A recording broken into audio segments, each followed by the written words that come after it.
on late January. Hello, everybody, to the Pick Six podcast. Tom Shatel, the heavy hitter, the silver tongue, Evan Bland, and me, Sam McKewon, with the hat. It's a little chilly here in my basement abode. So hello, guys. It's kind of the dog days of Nebraska athletics season, with the exception of basketball. But it's good to see you guys and good to hear from you this week. How are you?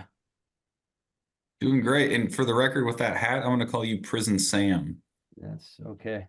In homage to Prison Mike. It's a Shields hat, though. How many? All right. Thank you, Evan. I appreciate that. How are you doing, Tom? It's our first time we've been together in a few weeks. Yeah, good. Tired. Long night last night, a fun night. Then get up early this morning, drove to Lincoln, interview, came back, and now I'm talking to you. So, but yeah, it's all good. It's all good. Hoops and hoops. And hoops, yeah. So Nebraska's won 2 in a row, both at home. Beat Northwestern on Danny Knee Day. That was fun. And then really played maybe its best game of the year against Ohio State. I mean, that and Purdue played really well against Ohio State, a talented team that maybe, is very disciplined, but Nebraska really took it to them. And so here we are, late January. If you go back a calendar year to January 25th, 2023, we were talking about Fred Hoiberg getting let go. He wasn't let go. And now they're 15-5. And they are, no matter who you ask in the NCAA tournament. Now there's a long ways to go. And the next 2 games could determine some things. But I mean, this is just about everything Hoiberg could have hoped for from this team, right? Yeah, it's a roller coaster. And last Thursday, people were jumping off the coaster, but from the top of the coaster. They're just unbuckling the seatbelts and jumping off, landing into the water. The little pond under the roller coaster. They were out of there, man. Then they came back. They bring you back. This is the same team we watched all year. They just they had their moments, and I can't explain it. But they're certainly good enough to go to the tournament, and they're in position. The next 4 games could really help them.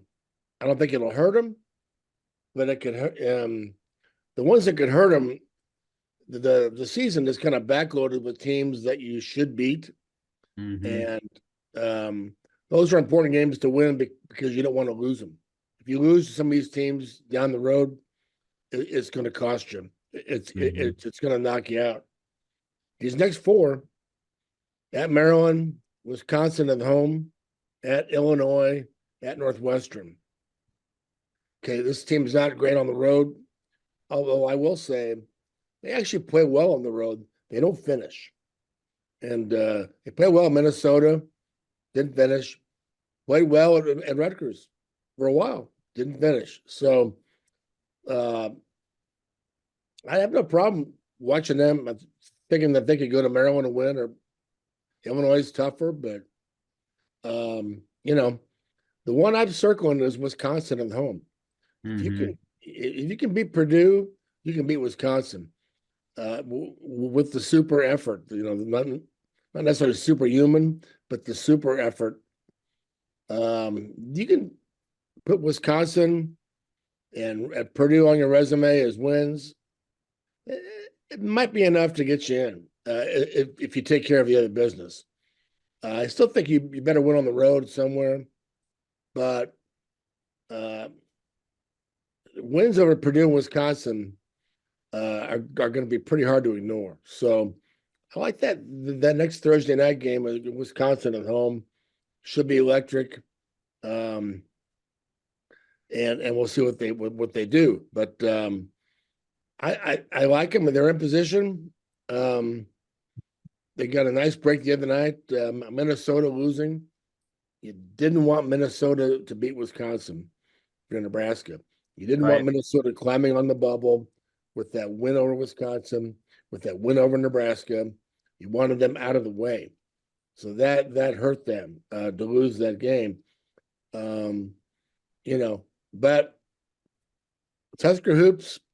It was a great day last Saturday, seeing the old coach and a lot of old players. I love that whole scene.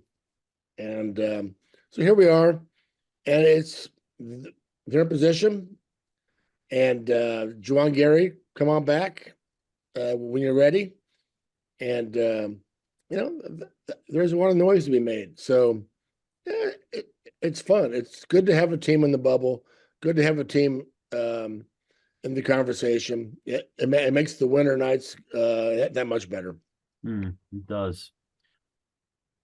One thing I've appreciated, so Peacock has started broadcasting Nebraska basketball games, and that just means a whole new group of people who have never really been to Nebraska. And their comments about PBA and just are pretty glowing. And they've been here for Purdue and Ohio State. Those are the two games to come see. Yeah. And, you know, I'm just struck every single time I go there that I cover Nebraska football. I don't know that Nebraska football at this point is what I would call a difficult environment to play in. I think it's a cool place, but it's so big and sort of open. I don't know that teams are intimidated. PBA, when Nebraska's playing well, is legitimately intimidating. Like, that's a hard place to play. You've been to a lot more basketball arenas than I have. And I mean, I got to think PBA, it's probably not number one by any means, but I got to figure it's up there in terms of the places that you've been, in terms of when it's rocking. It's pretty hard to play Nebraska in that space. Yeah, it's a good place to be for a fan. The Devaney Center was always like the library. You walked in there, you know, some people called it the, you know, it was a place where there was hardly any energy. A lot of times the Nebraska crowd would just be quiet and laid back, and you don't see that often at this place. Good thing is that the students are in a really good spot. They provide good energy down there. But there's a lot of good seats. There's a lot of There are. it's a festive, it's just a fun place to be. You know, it's very fan friendly. It's you know, it's a place where you want to be. You want to focus on the game. So I think I think, and if you get the team going, this is a team that when they're scoring bunches and they play hard defense, they scrap, they dive for balls. These are things that kind of light the crowd on fire. So it's amazing what Hoiberg's done the last 2 years. He's remade the program in that image, which was not necessarily the image we thought he was about. And so you know, good for him. But you know, now they got to finish. But they certainly have it's not an ace in the hole, but it's a place where, you know, you can count on winning if you do play well, because you're going to get help, and other teams don't like playing there. So the litmus test will be Wisconsin, and we seem to beat Nebraska and everything. You know, I think you can't beat them in college baseball because they don't have a team, but they seem to always beat Nebraska. So I think that's going to be a fun night. Isn't it interesting too? Like, I've been fascinated seeing this program over the last month or so make that transition from what are they, what can they be, to like having expectations. Like, that's, as you said, Sam, everyone's got them in the field right now for the NCAA tournament, and now it becomes don't screw it up. It becomes find a way to win on the road, find a way to handle success. You know, don't blow it against some of these teams down the stretch. And that's different. That's a different challenge. That's a different mindset than, hey, here's a big game against Kansas State and Creighton and Purdue. Like, that is the thing that's fascinating to me, is like, these are the times over the years when things kind of fall apart for Nebraska basketball, and there's not a ton of drama down the stretch. And this year they've earned their opportunity to be in that conversation. So like, how they handle it, how fans process it is interesting. When you've been to the tournament once this century, like, people just kind of expect the other shoe to drop at some point, and so it hasn't really. I mean, they had those disappointing road losses, but just the way that they've gotten back up and handled teams, good teams like Northwestern and Ohio State at home, really added the momentum. And I think people are starting to believe a little more, and that's a weird vibe around Nebraska basketball, just based on their history. I think that's a good point for sure. I want to give, obviously the team does have a little bit different identity than when Fred got there, in terms of like they want to play good defense, hard-nosed defense. And they've obviously played some games this year against some teams that were just kind of overmatched for sure. But this team's averaging 78 points a game. And you know what? I think they play defense, but I also think it's a group of guys that are pretty smart at this point. CJ Wilcher is in, I think, his third year. Jamarcus Lawrence in his second. Bryce Williams has played 4 years of college basketball. Rinks Mass played 4. Casey is in his 5th year. Alex in his 5th year. I think they're executing Fred Hoiberg's offense pretty well. Like it's pretty clear that when this guy gets some players that kind of know what they're doing and can do the things he's asking them to do, his offense gets shots. Like there are open looks against good teams. And I was very impressed with the way that they just sort of took Ohio State apart. So, I think Hoiberg's getting the defensive piece, but I think the players are, and this is a criticism across many Nebraska sports, but dare I say that these guys are getting better. Like CJ Wilcher is a pretty good basketball player, and he's gotten better since he got to Nebraska. So is Juwan Gary. And absolutely, Casey's gotten better. Casey's a way better player than he was when he arrived here. And so I feel like development is happening there. The one thing you're going to maybe read, not necessarily from me down the stretch as they keep winning, but you're going to read about the 2017-18 Nebraska team. A 10 Miles special, which won 22 games, finished 4th in the Big Ten, made it to the quarterfinals of the Big Ten tournament, and made the NIT. They got left out. They did everything you want. The committee wants you to do. They won. I'm looking at the book here. They won 8 of their last 9 games in the regular season. Yeah. I mean, they from January 24th till February 25th, they won 8 of 9.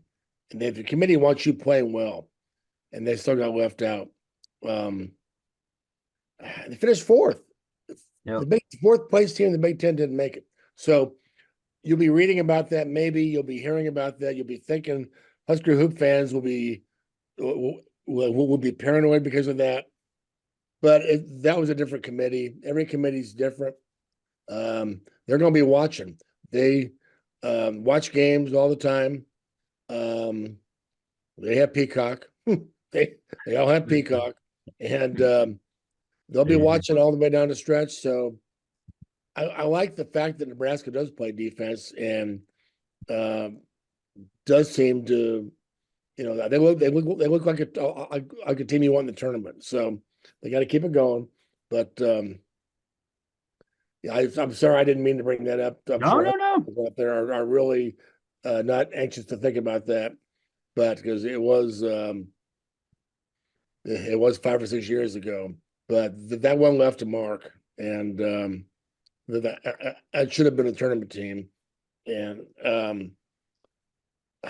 Nebraska's non-conference schedule still bothers me a little bit, and there's not a lot of big wins in the Big Ten to be had. That's why these next 4, if you could get a 1 or 2, it could really set you up, because they're not necessarily worried about their non-conference schedule. They need K-State to win, but once you're in the Big Ten, you can make your way, but it's not a great Big Ten, so just keep winning, baby. Mm-hmm.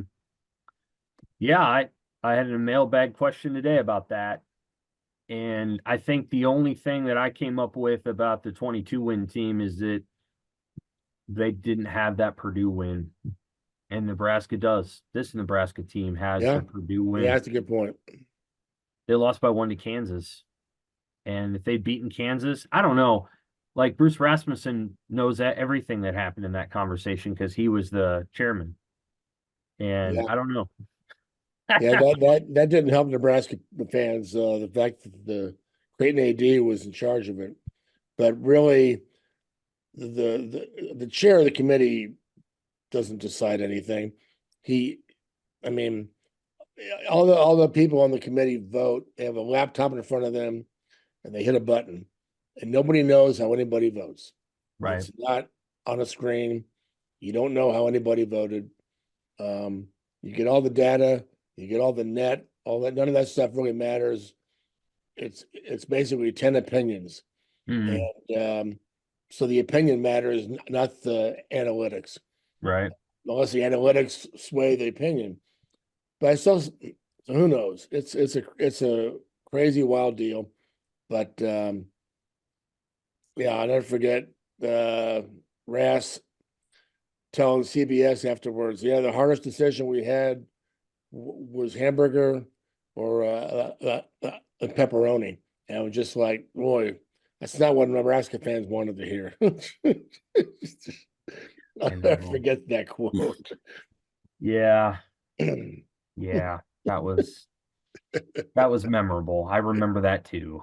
It was like, interesting. But Sam, are we at a point where the NIT would be a letdown?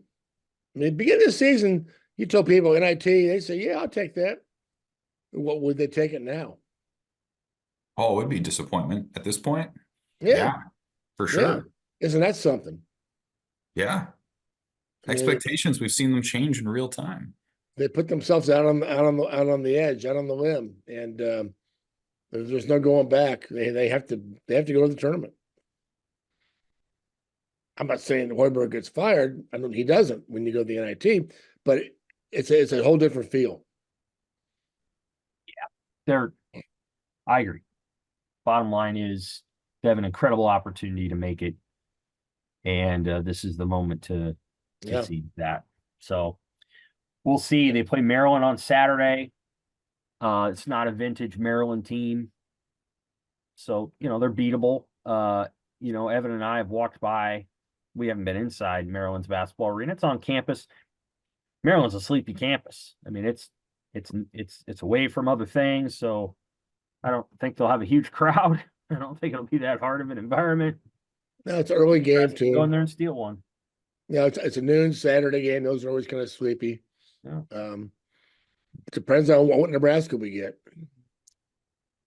Yeah, I agree. The big one's Wisconsin. If they get that, that's the two best teams in the league that they would beat. So at some point, your resume is just so strong. Even if you only win once on the road. Yeah.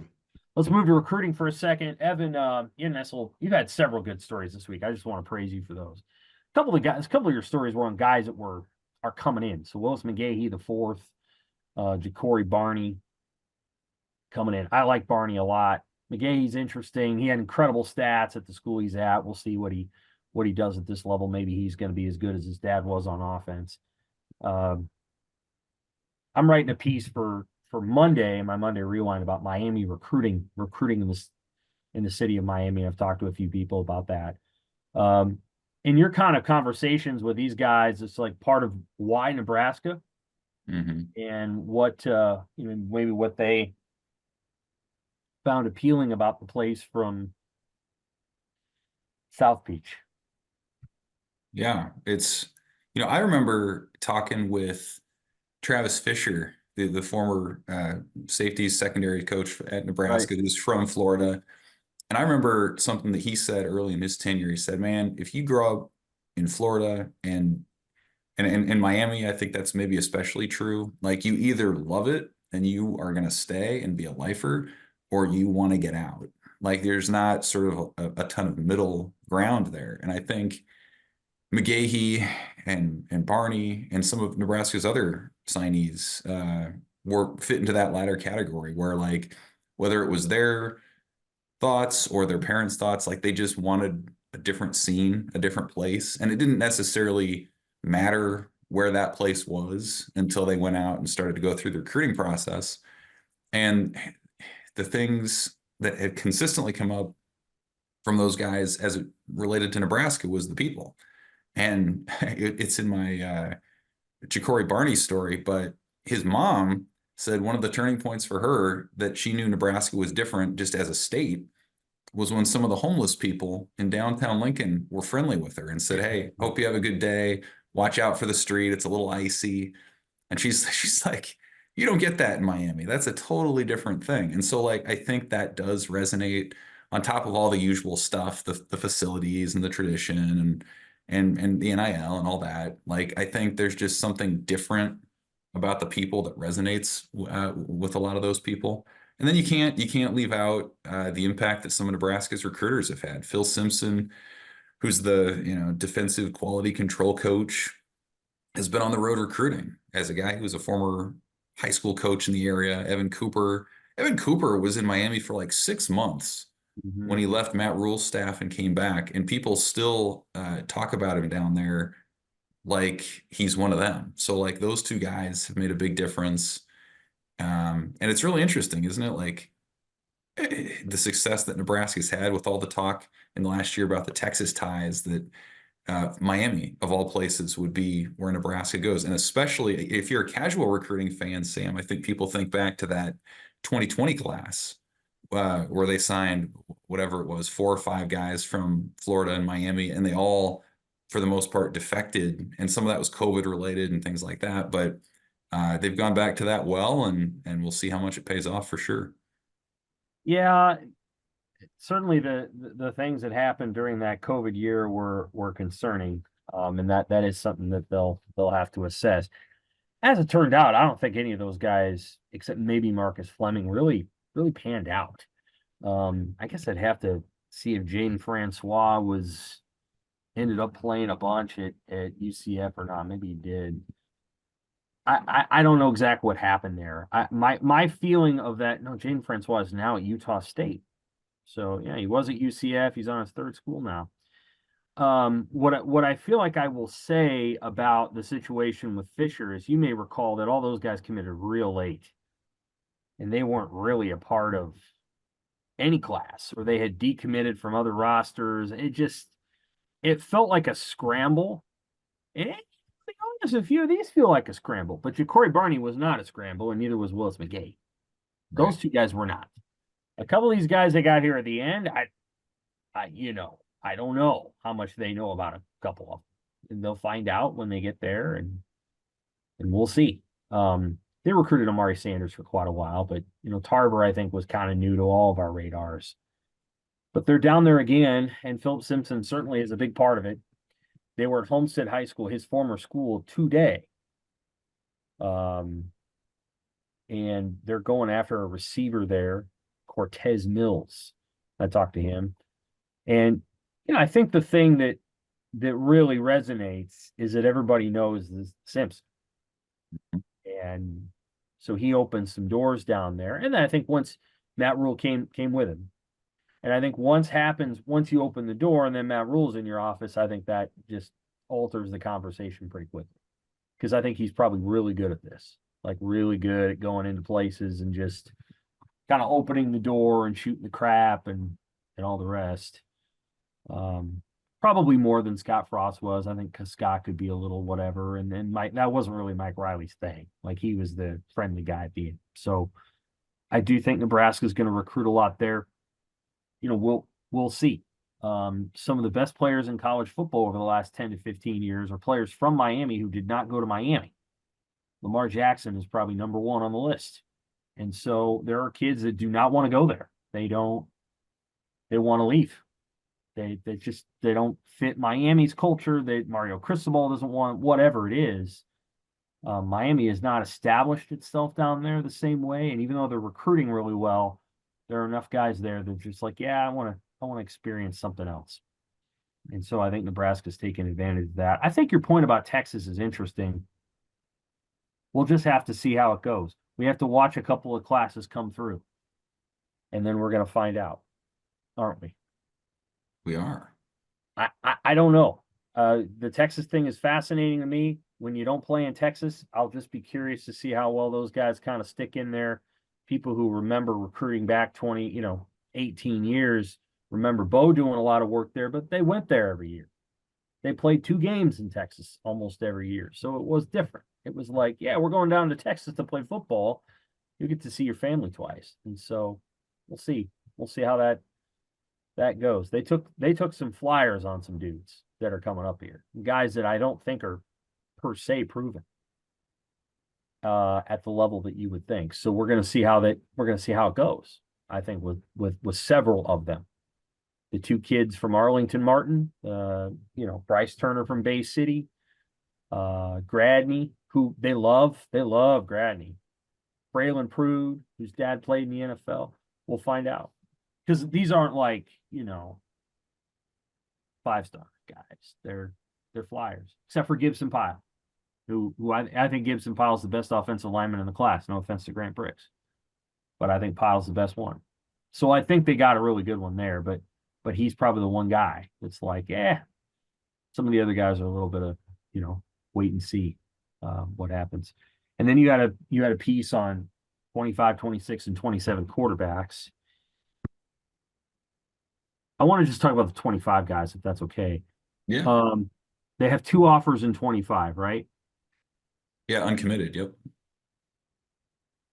Now, one of them's local and the other one is not. Yeah, Matt Zoller's from the Philadelphia area. And I thought what was interesting, broadly speaking, about looking at their offers, Sam, was not necessarily the names, but it was more kind of the profile. Like what are some commonalities that these guys have? And like the further out you go, the more that they're like national guys or soon to be 4 or 5 stars who you're trying to get in on early and maybe have a relationship with. And like, as we just know from the Dylan Raiola situation, like things are going to change quite a bit between now and then. You never know. But like, that was kind of part of the point. But yeah, when you look at the 25 group, I mean, Alex Mansky is the guy that's been on their radar for a while now. He was a multi-time visitor last fall. And he just recently is kind of going from regional recruit to national recruit. Texas A&M's been on him. And I think it's probably going to continue to blow up for him a little bit. And then Zoller's was the guy that they just offered a couple weeks ago.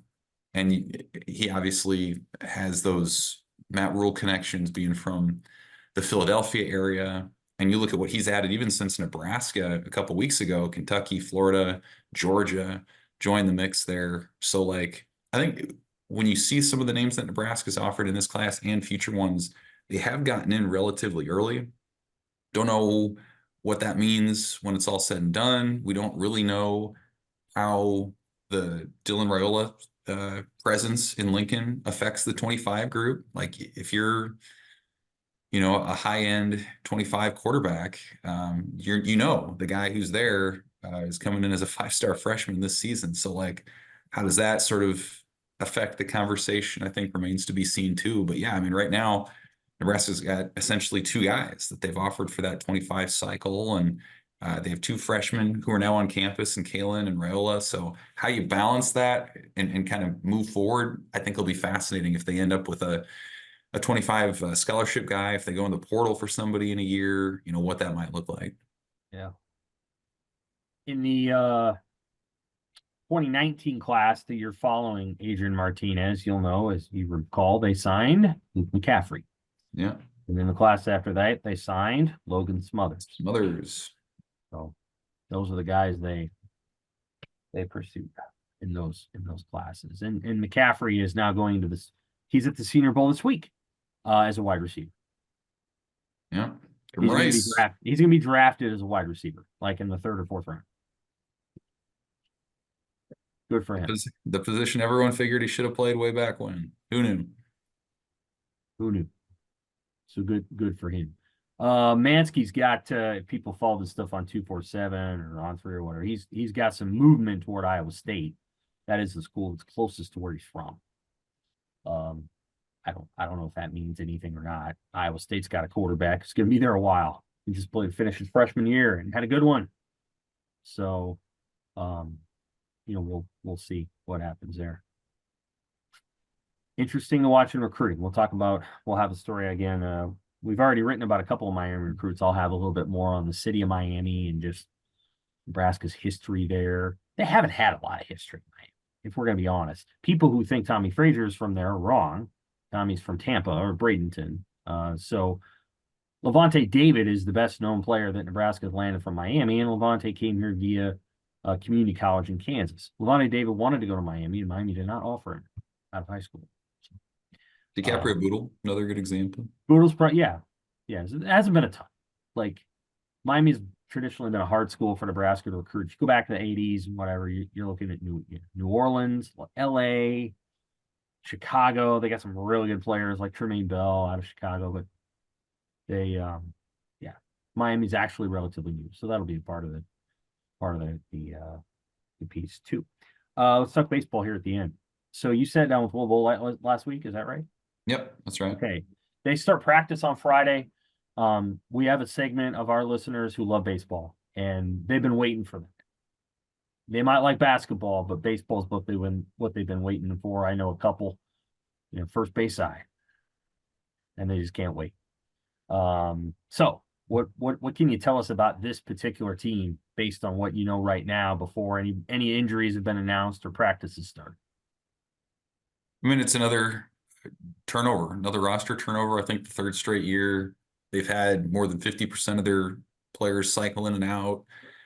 In a lot of ways, it's still a product of the pandemic and the extra eligibility and all that. But, this is my 7th or 8th year covering the team. And it's really the first time in that time that like there's nobody penciled in the rotation. Like there's like 7 or 8 guys that you can put out there and that may well pan out, but there's no like established returning guy. Will Walsh kind of became that Sunday guy last year. He'll probably be back. Drew Christo may take that step forward. Caleb Clark, Jackson Brockett. There's some different guys that could fill into that, but it's wide open. And it feels like the strength might actually be in the back of the bullpen this year. They've got 4 or 5 arms that they feel good about back there. Kyle Perry, who's been around forever. Casey Dice, who's a newcomer. Rand Sanders, who pitched in Omaha last year. They feel like this might be one of those kind of Kansas City Royal World Series type of teams where you ask your starter to maybe go 5, and then you turn it over to the bullpen and feel pretty good about holding that lead and finishing it out. Offensively, they have the Big Ten's top returning home run guy that I think most people probably couldn't name, and that's Gabe Swanson, who's a former walk-on from Iowa, outfielder, hit 18 bombs last year. That's on par with what Scott Schreiber did years ago, but nobody, I think, really took too much notice because of what Max Anderson and Bryce Matthews were doing. So he's back. Dylan Carey is moving over to shortstop from third base. He'll be a big part. And I think the lineup's just going to be a little bit more balanced. I don't think they're going to approach the 97 home runs that they hit last year, which were a school record. I think it's going to be a little bit more like that 21 regional offense, which had some speed and a little bit of everything to it. But I think one of the big picture things, Sam, for this story or for this season that I'm going to write for Sunday is I think the big key or the big question is what's the depth that Nebraska has, because they've had stars. They certainly did last year, and they didn't even make the NCAA tournament. I think it's about pitching depth that leads over into the midweek. It's about hitting depth to where you're not relying on 2 or 3 guys, or like last year when Matthews got hurt, the offense cratered because they just didn't have enough depth to go with that. And so, your best teams, the teams that make it to Omaha, have both. The LSUs of the world, they had depth and star power. I think what Nebraska may have learned over the last few years is star power is great, but you have to find a way to win those midweek games, or you're not even going to get a chance in the tournament. So I think that's the real interesting piece. You have Rob Childress there calling pitches and developing pitchers for the first time since they went to the College World Series. And it does seem like the way that they hit the JUCO ranks, they did it with an aim toward having deeper lineups. So how that translates remains to be seen. But I think that's something you watch early on, is not necessarily who the hot player or two is, but how deep that goes. Yeah. Tom, you feel like there's urgency for Will to everybody roots for Will Bolt. Everybody likes the guy. Does it feel like there's urgency there, or is it even too early to talk about it with this basketball season? Yeah, it's a little early. No, I think maybe it just depends on how the season goes. Or if it's a mediocre year, they don't do very well, then yeah, the heat will be up. But they get on the bubble and you're in the conversation for regionals, and they come to downtown Omaha with chance to do it. Yeah, I think it'll be fine. But I don't know. It's I never know what Trev. I always think of Trev Alberts of the Nebraska football. What does he know about basketball? What does he know about baseball? I mean, he hired a good one at UNO and Evan Porter, but I just don't know what urgency, where all that stands. Nebraska baseball is such a different animal now than it used to be. When Mike Anderson got fired, there were still remnants of World Series teams and expectations and hosting regionals and so on and so forth. And I think we're kind of away from that right now. And I think there's a little less, I don't know about expectation. I think some people still expect the program to be at the top, but I don't think. I think there's less of that, and I think people just want to get to the tournament. So, you wrote about that last year. I don't think we go into this season with urgency. Yeah. I'm anxious to see the Jordy Ball effect on Nebraska baseball. What if they go crazy? What is does it energize the Haymarket area or put a little heat on baseball? I don't know. It's early for that too. It's funny because there's been people kind of joke at Haymarket sometimes that baseball kind of gets the emotional leftovers from whatever the other major sports put out there. So like when Nebraska football struggles and then Nebraska basketball struggles, then people are just they have short fuses for baseball and they flip out over a Sunday loss or whatever. I'll be curious what it looks like kind of going the other way when there's some momentum with football, with what basketball's doing. Jordy Ball across the way at Bowling, and across a lot of other sports too. There's a lot of success right now, more than there has been at Nebraska in quite a while. I just wonder how that, or if that affects what baseball does and kind of how people react to it coming up, because it is a different vibe than it's been just in terms of all sports by the time you get to spring in quite a while. Good point. We'll see what happens with it. I'm intrigued. One last question. Who are winning the AFC and the NFC championships on Sunday? Who's going to be in the Super Bowl? I've got Chiefs and Lions. That'd be sweet. You got Evan. I'd love it if the Lions made it. I think the 49ers, my Super Bowl champs. I think 49ers Chiefs would be my Super Bowl. I feel the same way you do, Evan. I think it's going to be a really, really good game in San Francisco and tight. So I'll take the Niners too, but the Lions could definitely do it. They have a really good team. I mean, it's a complete team. They have a pass rusher. People will watch that game Sunday, and I think they will be like, oh, yeah, these teams kind of look alike. One of them has better uniforms than the other. Detroit has ridiculous uniforms, but they have very similar vibes, and they play the game the same way. So I think it'll be a great game. And then, yeah, I just think the Chiefs are going to do what they do and beat Baltimore in Baltimore. And another 70 million people will watch. That's just the way it is. Yep. It's pretty cool. Nebraska women's basketball plays in Iowa this weekend. I don't love Nebraska's chances. I don't love anyone's chances against Caitlin Clark outside of the top 5, but you never know. Nebraska makes shots Maybe they can pull it off. That'd be the biggest win of Amy Williams' tenure, to be honest with you. And then Iowa returns a favor coming here on Super Bowl Sunday, 2 weeks later, to play in front of a sold-out arena. And that will be appointment viewing on TV and in person. But we'll talk about that when the time comes. For this week's Pick Six podcast, Tom Shatel, Evan Bland, I'm Sam McKewon. Thanks for listening.